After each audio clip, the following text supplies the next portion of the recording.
Assalamu alaikum. Hello students, welcome back to Nexa Academy Maths Hub exclusive channel for Goa board.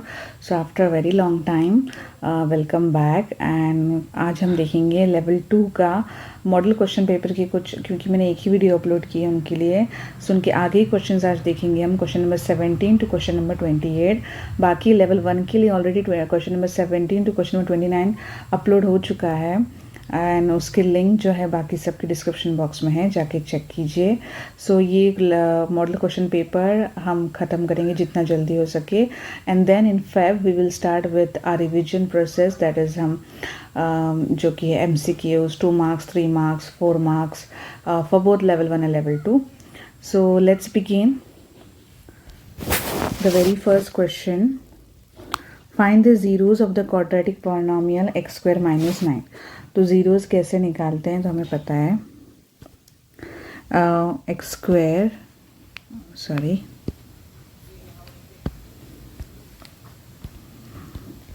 Square minus 9, यानी कि आप इसको कैसे लिख सकते हैं, x स्क्वायर माइनस 9 जो है वो 3 का स्क्वायर होता है, ठीक है। सो फिर x square minus 3 square, so a square minus b square. What is the formula? a square minus B square, a plus B a minus B, यानी कि x प्लस 3 x माइनस 3, ठीक है। तो ये तो क्वाड्रेटिक इक्वेशन था x square, लेकिन यहाँ पे जो मिडल टर्म वो नहीं थी, तो हम इसलिए डायरेक्टली हम ये कर पाए बहुत इजी वे में, ठीक है। तो फिर नेक्स्ट देखते हैं।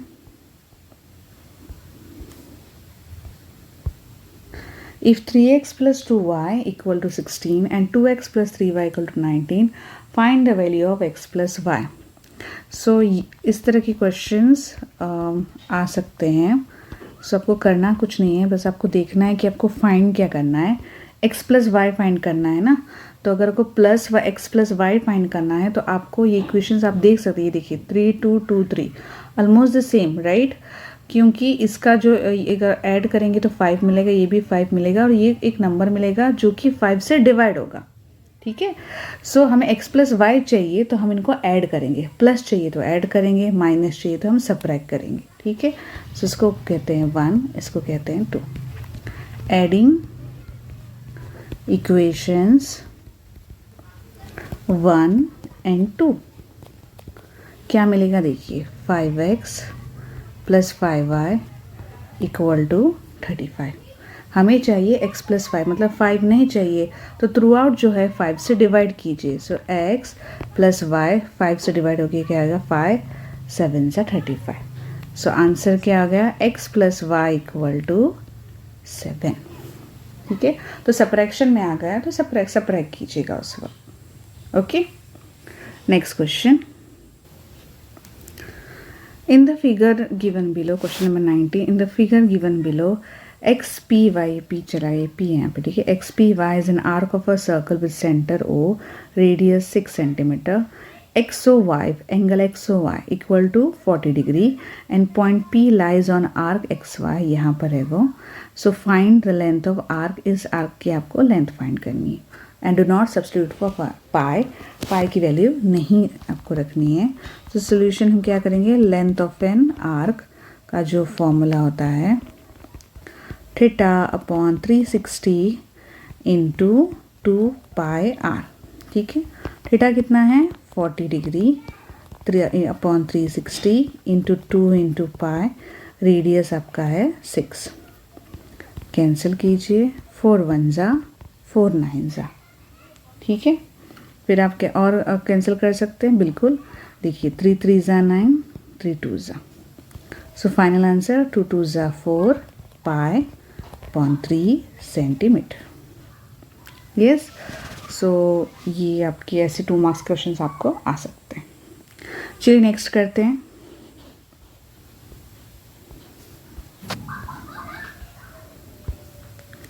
Cards, question number 20.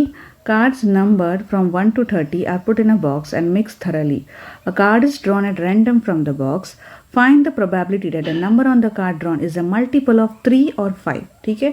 सबसे पहले 1 to 30 के बीच में जो भी आप मतलब फ्रॉम 1 to 30 आपके जो मल्टीपल हैं 3 के 5 के, हम पहले लिख लेते हैं। तो कौन से जैसे कि आपको पता है 3 है, 6 है, 9 है, ठीक है, 12 है, 15 है, 18, पहले 3 के हम लिख लेते हैं, ठीक है, 20, 21, 24, 27, 30, राइट। फिर अगर हम 5 की बात करें तो 5, 10, 15 तो ऑलरेडी है हमारे पास, सो 15 हम नहीं लिखेंगे। 5 4 ज़ा 20 है, 25, 5 6 ज़ा 30 ऑलरेडी है। सो टोटल देखिए कितने हो गए, 1 2 3 4 5 6 7 8 9 10 11 12 13 14, राइट। सो इसका मतलब प्रोबेबिलिटी ऑफ द इवेंट क्या होगा, जो भी हम इवेंट की, या फिर आप ऐसा लिख सकते हैं probability the number on the card is multiple of 3 और 5, कितना है टोटल, यानी फेवरेबल आउटकम जो कि है आपके 14, टोटल पॉसिबल आउटकम्स कितने हैं आपके 30। सो आप रिड्यूस कीजिए, 2 7 ज़ा, 2 15 ज़ा, सो फाइनल आंसर होगा 7/15। अगर आप रिड्यूस कर सकते हैं तो डेफिनेटली कीजिए, ठीक है। And this is the final answer. Next करते हैं,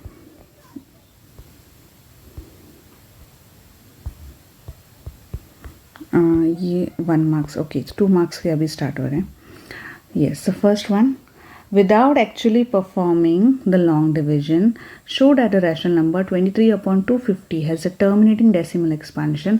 Also find its decimal expansion. तो देखिए मैं इसके बारे में आपको सिंपल सा बता दूं कि आपको मतलब ये कैसे करना है, ठीक है। तो यूजुअली हम पूरे ये करते हैं ना, डिवीजन परफॉर्म करते हैं और देखते हैं कि भाई टर्मिनेटिंग है या नॉन टर्मिनेटिंग है ना, या फिर मतलब रिकरिंग है, रिपीटिंग है। तो आप ये एक चीज़, आपको थ्योरम है इसके बारे में आपने पढ़ा होगा आपके टेक्स्ट बुक में, कि कोई भी नंबर याद रखिएगा कि अगर उसका जो डिनोमिनेटर है, ठीक है, सो सबसे पहले वो एक रैशनल नंबर होगा फ्रैक्शन में, और जो कि उस एलसीएम उसका हाईएस्ट कॉमन फैक्टर उन दोनों का 1 होना चाहिए। सबसे पहले को प्राइम होने चाहिए वो। मतलब क्या, जैसे कि एक नंबर में ले लेती हूँ, ठीक है, ये 2/8 है, ये एक फ्रैक्शन है, रैशनल नंबर है, ठीक है। बट यहाँ पे जो है 2 और 8 का जो HCF है, हाईएस्ट कॉमन फैक्टर है, कौन है, तो देखिए 2 का तो 1 2, 8 के कौन है फैक्टर्स 1 2 4, यानी 1 के अलावा और भी नंबर्स आ रहे हैं, यानी कि 2 के फैक्टर्स है 1 2, ये 1 2 4 8, राइट। इसका मतलब इसका हाईएस्ट जो है वो 2 है, 1 नहीं है, राइट। तो ये दोनों नंबर को प्राइम नहीं होंगे। को प्राइम का मतलब क्या है कि हाईएस्ट कॉमन फैक्टर 1 होना चाहिए, यानी कि दोनों का 1 के अलावा कोई और कॉमन फैक्टर ना हो।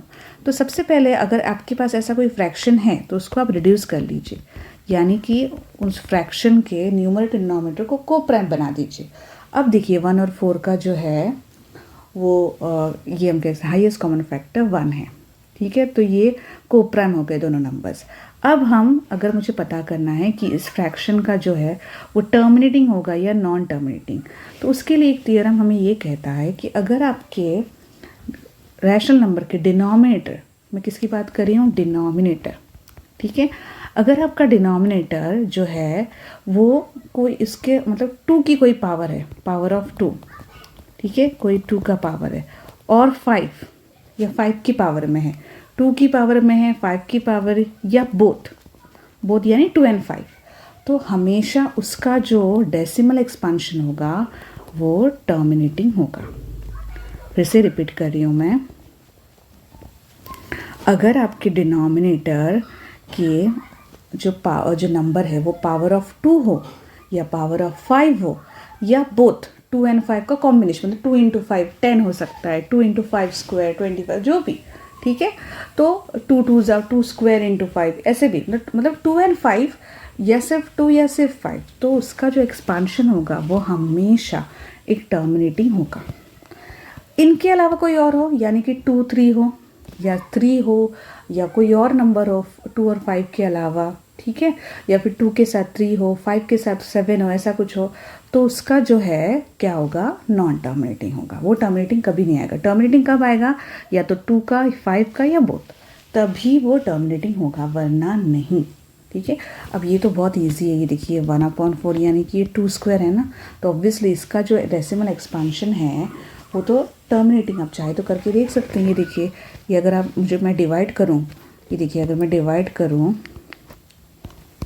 0 पॉइंट, ये 4 2 ज़ा 8 है ना, 4 5 ज़ा 20, ये देखिए 0.25, राइट। तो ये जो है एक्सपांशन ये टर्मिनेटिंग है। क्यों टर्मिनेटिंग है? क्योंकि वो 2 की पावर में है, राइट।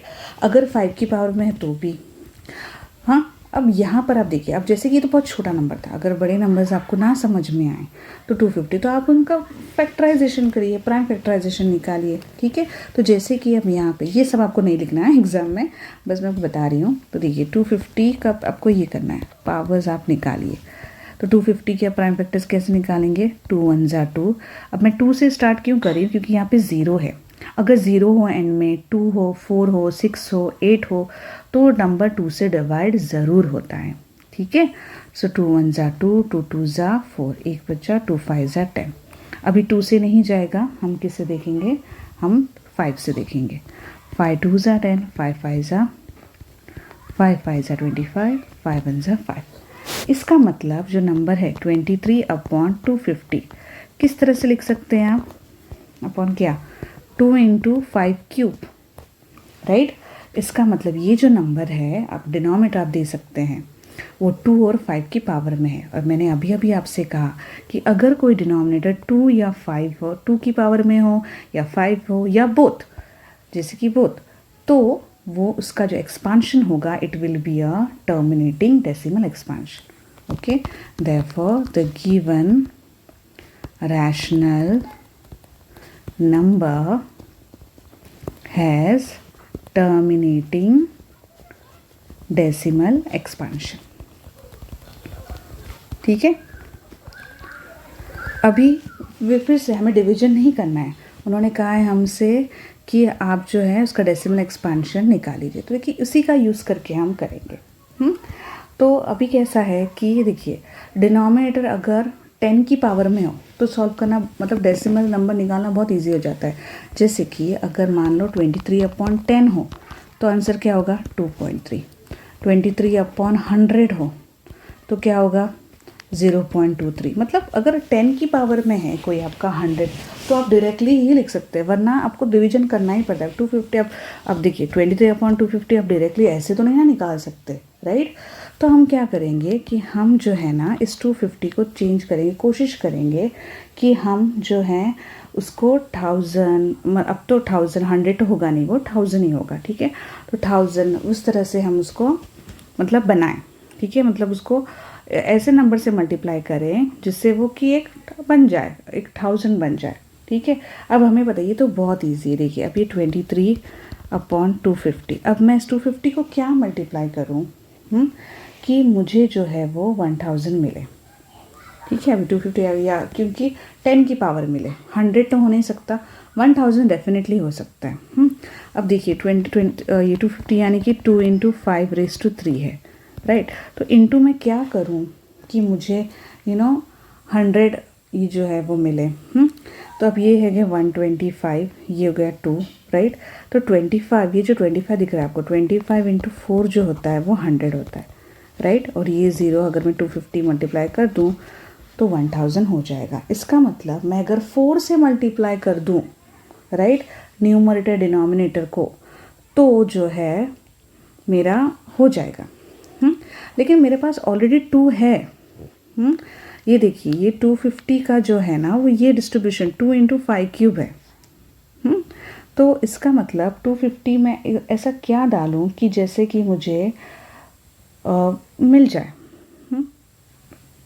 तो अब देखिए हम क्या करेंगे, तो हम यहाँ क्या करेंगे, हम करेंगे ये देखिए 2 स्क्वायर से हम करेंगे 2 स्क्वायर 4, या फिर आप 4 लिख सकते हैं या फिर 2 स्क्वायर भी लिख सकते हैं। देखिए 23 अपॉन में क्या करूँगी, लेकिन सिर्फ न्यूमरेटर को तो नहीं कर सकते, है ना, सॉरी सिर्फ डिनोमिनेटर को तो नहीं कर सकते। अगर हम कोई चीज़ ये करते हैं ऐड सब्ट्रैक्ट या मल्टीप्लाई जो भी करते हैं वो दोनों तरफ हो, तो अगर डिनोमिनेटर में 4 से मल्टीप्लाई कर रहे हैं तो न्यूमरेटर भी 4 से मल्टीप्लाई करना होगा। तो आप चाहे तो ऐसे लिख सकते हैं, देखिए 4 को आप 2 स्क्वायर लिख सकते हैं, यानी कि ये चेंज होकर कुछ ऐसा बन जाएगा, 92 अपॉन ये हो जाएगा 2 क्यूब इंटू 5 क्यूब, ठीक है। सो अब जो है हम 92 अपॉन ये कितना हो जाएगा 1 2 3, ठीक है। अब तो आप इजीली फाइंड कर सकते हैं, तो इसका आंसर क्या होगा 0.092, ओके। सो होप आपको समझ में आ गए। देखिए ऐसा क्वेश्चन हो सकता है कि मैम अभी आपको तो ठीक है 250 आपको सूझ गया, हमें तो पता नहीं, दिमाग में उस वक्त बड़ा नंबर हो तो कैसे आएगा, मतलब कैसे दिमाग क्या मल्टीप्लाई करना है। तो ठीक है, आप ऐसे मत सोचिए, आप इस तरह से सोचिए कि आपको ना पावर सेम करनी है, ठीक है। अब 5 की पावर 3 है, इसकी पावर 1 है, तो मुझे 3 करना है। तो 3 कैसे करूँगी मैं, तो ऑब्वियसली अगर मुझे 3 करना है तो मुझे 2 स्क्वायर से मल्टीप्लाई करना होगा ना, यानी कि 1 + 2 3 हो जाता है ना। जब मल्टीप्लाई बेस सेम होता है तो पावर्स ऐड होते हैं, राइट। तो अगर मुझे 1 के 3 बनाने हैं तो मुझे 2 स्क्वायर से ही मल्टीप्लाई करना होगा, राइट। तो पावर्स जो है वो सेम होने चाहिए, राइट। तो अगर मैं नीचे ये कर रही हूँ तो मैं ऊपर भी सेम पावर से मल्टीप्लाई करूँगी, अंडरस्टूड। यानी कि अगर ये 2⁻1 है ना, तो मुझे इसको 2 क्यूब करना है। तो 2 क्यूब मैंने कैसे किया, 2 स्क्वायर से मल्टीप्लाई करके, तो यहाँ पर भी मैंने 2 स्क्वायर से मल्टीप्लाई किया। इस तरह से आप सोच सकते हैं। तो अगर आपको नहीं समझ में आया कि कौन सा नंबर मल्टीप्लाई करना है, तो आप ये सोचिए कि बस आपको दोनों जो नंबर्स की पावर सेम करनी है, ठीक है। तो ये 3 थी, ये भी मैंने 3 कर दी, 4 4 2 2, ठीक है। ताकि वो इस ऐसे 10 की पावर में चेंज हो जाए, बस आप इस तरह से ध्यान रख लीजिए, आ जाएगा आपको बहुत इजीली। फिर वही पावर को मतलब जो आप नीचे मल्टीप्लाई करें जितनी, उतनी ही आपको ऊपर करनी है। मैंने 2 स्क्वायर से किया क्योंकि मुझे 2 क्यूब बनाना था, राइट। तो मैंने सेम ऊपर भी 2 स्क्वायर से ही किया, क्योंकि अगर आप किसी चीज़ को जैसे बैलेंसिंग आउट हम लोग बोलते हैं, है ना, कि एडिशन एक तरफ ऐड कर, दो इक्वेशन के एक अगर सेम नंबर हम दोनों तरफ ऐड कर सकते हैं, सब्ट्रैक्ट कर सकते हैं, वैसे ही हम लोग जब फ्रैक्शन की बात करते हैं, अगर नीचे में एक चीज़ को मल्टीप्लाई करें तो ऊपर भी आपको करना ज़रूरी है, ठीक है। सो होप आपको ये समझ में आ गया हो, बहुत इजीली विदाउट हम डिवीजन हम ये कर सकते हैं, ठीक है। Next question, find the LCM of 294 and 420 by prime factorization method, ठीक है। सो और में है वो क्वेश्चन, तो हम यहाँ पे वो कर लेते हैं। सबसे पहले प्राइम फैक्टराइजेशन के लिए क्वेश्चन नंबर कौन सा है वो मैं यहाँ पे लिख लेती हूँ, क्वेश्चन नंबर 21 और वाला 21 और, ठीक है। तो सबसे पहले 294 का जो एक्सपांशन है वो कर लेते हैं। 2 1 ज़ा 2, 4 है तो 2 से डेफिनेटली जाएगा, 2 1 ज़ा 2, 4 ज़ा 2, 7 ज़ा, अब तो नहीं 2 से जाएगा, 3 से ट्राई करते हैं, 3 4 ज़ा 12, 2 रिमेनिंग, 3 9 ज़ा 27, 7 7 ज़ा 49, 7 1 ज़ा 7, ठीक है। नेक्स्ट आपका नंबर है 420, 2 2 ज़ा 2 1 ज़ा 2 0 ज़ा, ठीक है। फिर 2 से जाएगा, 2 1 ज़ा 2, अब यहाँ पे देखिए बहुत बच्चे गड़बड़ कर देते हैं, 2 5 ज़ा 10 लिखते हैं, नहीं। अब मुझे बताइए 15 2 ज़ा 30, ये 30 नंबर है नहीं ना, 210 है, राइट। तो ये बहुत मिस्टेक हो जाती है। अब इमेजिन, आपको देखिए ये जो चीज़ आप ऊपर करते हैं ना, वही आपको यहाँ क्वेश्चन लिखना होता है। तो 2 1 ज़ा 2, हम एक एक नंबर नीचे लेते हैं, राइट। तो जब आप 1 लेते हैं, 1 तो 2 से डिवाइड नहीं होता, तब हम क्या करते हैं 0 लेते हैं ऊपर, और फिर ये नीचे जो दूसरा नंबर है वो नीचे लेंगे। तो ये 2 5 ज़ा 10, तो इस तरह से होता है वो, ठीक है। सो याद रखिए 2 1 ज़ा 2 0 ज़ा 2 5 ज़ा, 1 तो नहीं हो रहा ना, फिर 10, आप डायरेक्टली 10 से नहीं कर सकते, फिर 5 से होगा, 5 2 ज़ा 3 से भी जाएगा आई गेस, 3 3 ज़ा 9, 3 5 ज़ा, करेक्ट। अब ये तो 5 से जाएगा एंड 7 1 ज़ा 7, ठीक है। सो देयरफॉर एक्सपांशन 294 ये है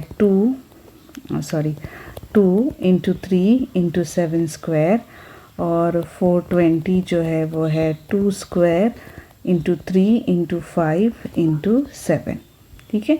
सो एलसीएम के लिए हम क्या करते हैं, ये सबसे पहले कॉमन जो है, तो फिर 2 और फिर 3 7, then remaining 1 2, then it is 5 and 7. So basically it is 2 square into 3 into 5 into 7 square, which comes to 2940. Okay, so ये हो गया आपका फाइनल आंसर।